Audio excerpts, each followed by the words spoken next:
Hey friends, hello and welcome back to this YouTube channel.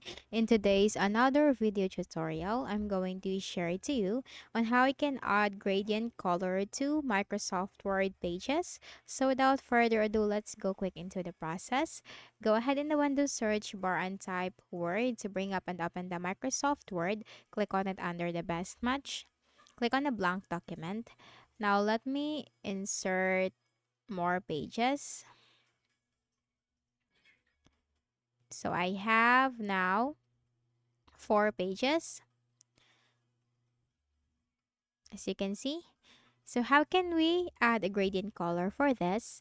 Simply click on the Design tab at the top, and here you will find Page Color. Click on that. Now click on Fill Effects, and here you will find Gradient. So for the colors, if you choose one color, you can simply select from here, and you will only have one color. You also have here the sample. You could also have the shading style, vertical, diagonal down, from corner, and from center. So it's up to you. Now let's go with this vertical or this diagonal up.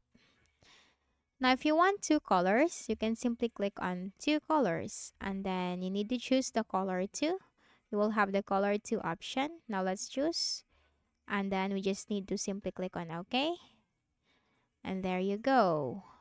You have just added a gradient color for the pages in your Microsoft Word document. So for all the pages from pages 1 to 4, the gradient color is or has been added. So that's it. That's how you can easily do it. So I hope this video helped you. Kindly please do not forget to hit the like button and subscribe to our channel for more tutorials like this. Thank you for watching.